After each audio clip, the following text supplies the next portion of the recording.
लंकाधिपति रावण गादी पर जब बैठा, थोड़ी देर जब विराजमान हुआ, उस समय पर जो कुबेर का सिंहासन था, उस समय पर रावण की बुद्धि थोड़ी बदली।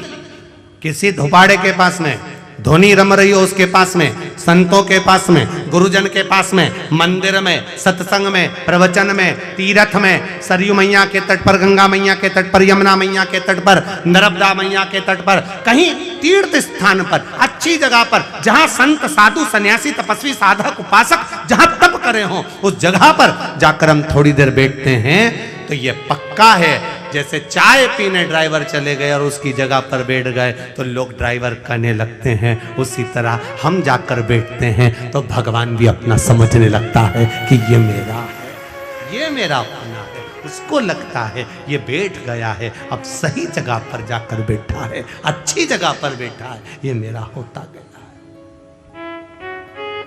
ये मेरा हो गया।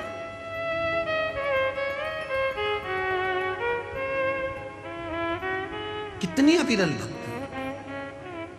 समझाया, रावण नहीं समझा, विमान पर बैठा, भाई को मारकर भगाया, सारे पूरे अलकापुरी पर अपना आक्रमण कर लिया। और जब पुष्पक विमान में बैठकर चला और विमान में बैठकर मन की गति से तेज चलने वाला वो विमान एक जगह पर जाकर धीमा हो जाता है, एक जगह पर जाकर स्लो हो जाता है। जब गाड़ी एक जगह पर कहीं स्पीड ब्रेकर आ गया और वहां स्लो हो गई, तब समझ में आया कि मेरा विमान यहां धीमा क्यों हुआ, यहां धीमा क्यों हुआ। तो क्या देखता है लंकाधिपति रावण कि नीचे एक बड़ा साला, बहुत बड़ा सारा एक नंदी, बहुत विशाल नंदी नीचे घूम रहा है और उस नंदी के ऊपर से, मात्र नंदी के ऊपर से वो पुष्पक विमान निकलकर जा रहा है और पुष्पक विमान की गति धीमी हो गई।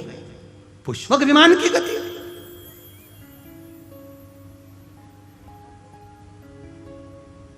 रावण के साथ में जितने लोग बैठे थे उस पुष्पक विमान में, सब रावण से कहने लगे, महाराज ये तो मन की गति से तेज दौड़ने वाला पुष्पक विमान है, फिर आखिर ये धीमा कैसे हो गया, ये स्लो कैसे हो गया, इसकी स्पीड कम क्यों हो गई, इसकी गति कम क्यों हो गई। रावण कहता है मुझे समझ में नहीं आ रहा, पर नीचे एक बड़ा सारा नंदी घूम रहा है, वो नंदी घूम रहा है इसलिए इसकी गति थोड़ी कम हो गई है। तो जितने बैठे थे, अब रावण इतना अहंकारी था तो उसको ज्ञान देने वाले कितने अहंकारी होंगे।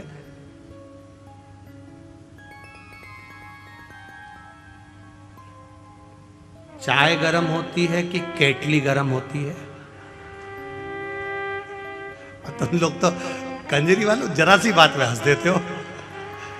हमको लगता है कि तुम लोग कथा पक्के में अच्छे से सुन के बैठे हुए होते हो।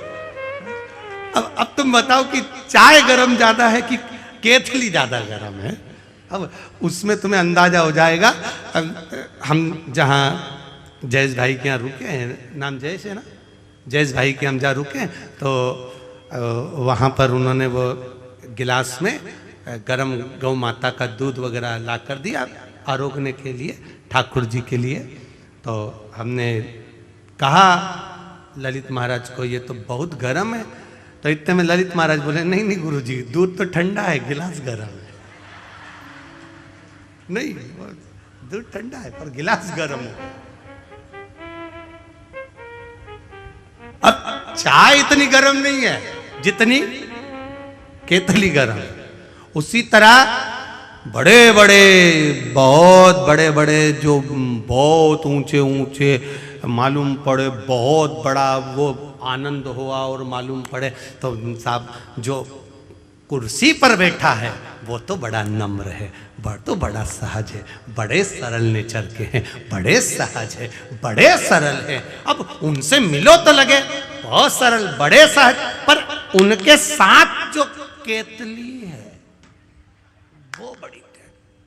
पास मत जाना, दूर हटाओ। कैसे घुस गए, कैसे पहुंच गए? इतने में जो कुर्सी पर बैठा, शांति रख, एक केतली थोड़ा रुक, अभी रुक, चाय ठंडी है, कोई बात नहीं, आन दो, आराम से आन दो, दर्शन करने दो, भक्त हैं, भगवान के हैं, प्रिय हैं, पर केतली हट, दूर हट, क्या है, दूर हटो, वहां जाओ, वहां बैठो, वहां करो। कई बार इन बाउंसरों को देखकर भी हमको ऐसा ही लगता है, केतली बड़ी खराब, चाय तो ठीक है अपनी जगह पर केतली बड़ी खराब बड़ा।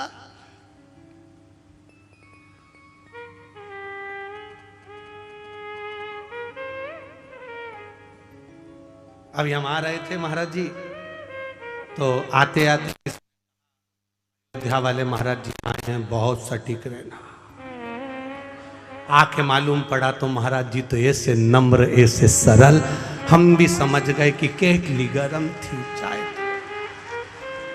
संत इतना सहज, इतना सरल होता है, ये देखने को मालूम पड़ता है। यहाँ संतों की सभा में संत विराजमान है, यहाँ गुरुजन बैठे, इतनी नम्रता, इतनी सरलता में, क्या सुंदर उन्होंने अपनी वाणी से कहा है। महाराज जी दंडवत करता हूँ, प्रणाम करता हूँ, आपकी सहजता, आपकी सरलता। और एक थोड़े से प्रवचन में राष्ट्र उत्थान की भी बात कह देना, थोड़े से प्रवचन में आपके कल्याण की भी बात कह देना, थोड़े से प्रवचन में राम भक्ति की ओर अग्रसर कर देना।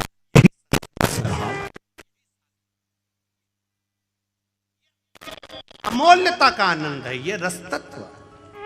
और किस्मत वाले हो, कंजित वाले हो, भाग्यशाली हो आप, जो हमारे बीच में इन पूज्य गुरुदेव का दर्शन अयोध्या से यहाँ चलकर हुआ है। ऐसा लगता है राम स्वयं आए, वृंदावन से कृष्ण स्वयं आए, ऐसा लगता है मेरा राघव यहाँ पहुंच गए। ये तत्व हमारे भीतर, ये सुख हमारे। अब उतरा सिंहासन नीचे, नीचे उतरा, और सिंहासन नीचे उतरते से पुष्पक विमान पे से नंदी के सामने राम के सामने खड़ा होकर कह दिया लंकाधिपति ने, तुम कौन? नंदी कहता है मैं नंदी। आप कहां जा रहे हो? हमें उस मार्ग पर जाना है। नहीं, उस मार्ग पर तो मेरा देव महादेव रहता है, मेरा महादेव। रावण कहते हैं कि ये महादेव रह रहे हैं, हाँ? तो वो तो भस्म रमाने वाला, जटाजूड़ बांधने वाला, मृगछाला पहनने वाला, गले में रुद्राक्ष की माला पहनने वाला, सर्प गले में धारण करने वाला, बिच्छू पहनने वाला, एक साधारण सा, साधारण, एकदम सहज, सरल, साधारण। तो उसमें दिक्कत क्या है? विमान तो ऊपर से जाएगा, महादेव तो नीचे बैठे हैं, फिर से दिक्कत क्या है? क्या तकलीफ? आज भी हमारे सनातन धर्म में, आज भी हमारे सनातन धर्म में भगवान का मंदिर होता है, शिवजी विराजमान होते हैं, शंकर भगवान बैठते हैं, या राम जी बैठे हैं, या भगवान कृष्ण बैठे हैं, या देवी भवानी बैठे, जो भी देवता बैठते हैं, उसका आकृति ऐसी बनाई जाती है कि उसके ऊपर कोई पांव न रख पाए, कोई चढ़ ना पाए। लंकाधिपति रावण, तेरा विमान अगर ऊपर से जा रहा है तो उसमें श्रेष्ठता नहीं, क्योंकि मेरे महादेव बैठकर तप साधना कर रहे हैं, माँ जगज्जननी पार्वती के साथ मेरे महादेव बैठे हैं। रावण ने कहा, अब इसको जब कुबेर नहीं समझा पाया, देवता नहीं समझा पाए, तो इसको ये नंदी कैसे समझा देगा? नंदीश्वर ने समझाना चाहा, नहीं माना, खूब समझाया, नहीं माना, खूब समझाया,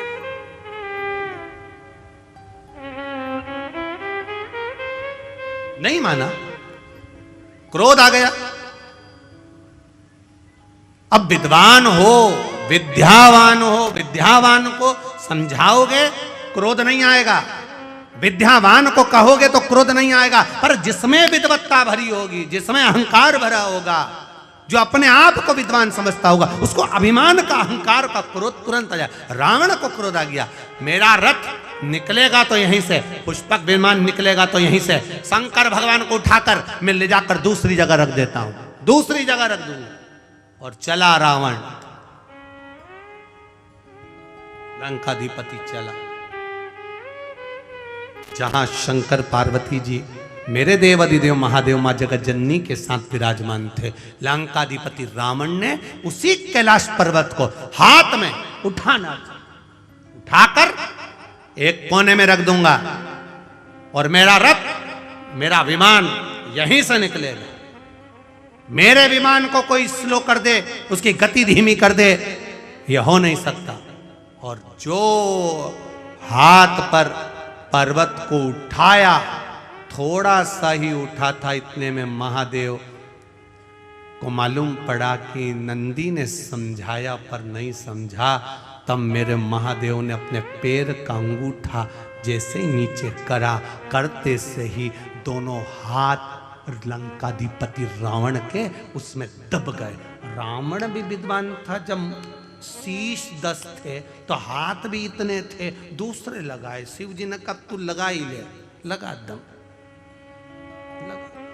लगा, उठे नहीं, हाथ दब गए। पर्वत के नीचे चिंगाड़ पड़ा, चीख पड़ा, भयंकर नाद करने लगा। ऐसी गर्जना करी कि जिन नारियों का गर्भ था वो वहीं गिर गया। इतना भयंकर चिल्लाया लंकाधिपति रावण, इतना भयंकर। नंदी ने देखा, नंदी ने देखा। अभी इससे पहले जो कथा थी, कहाँ थी? परवणी, महाराष्ट्र में। उसमें आपको एक बात कही थी, वक्ता से समझ जाओ तो ठीक है, नहीं तो वक्त जब समझाता है तो अच्छे अच्छे को हिलाकर रख देता है।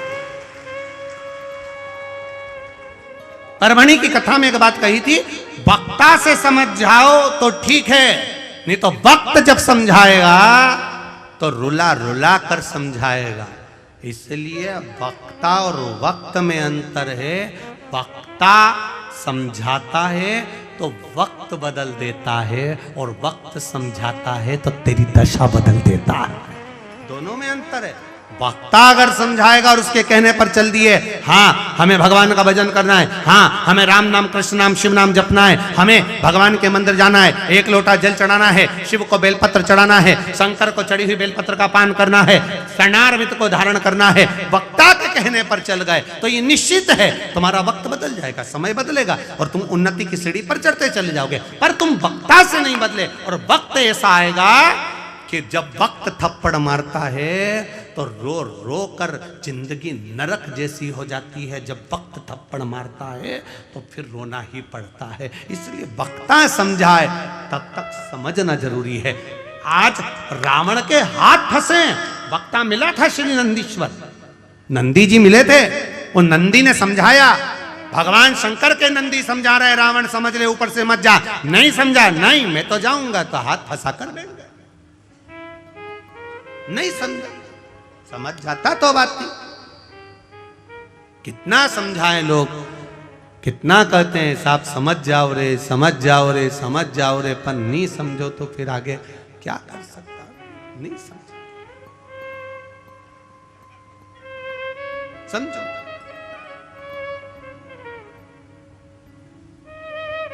अब बैठे नहीं, रावण चीख रहा है, हाथ दबा हुआ है, चिंगाड़ रहा है, चिल्ला रहा है। फिर कोई नहीं आया। तब वो नंदी जो वक्ता था, जिसने ज्ञान दिया था, समझाया था, वो नंदी आया। और नंदी ने आकर कहा, रावण मैंने तुझे समझाया था, तू समझता क्यों नहीं है? तू क्यों नहीं समझा?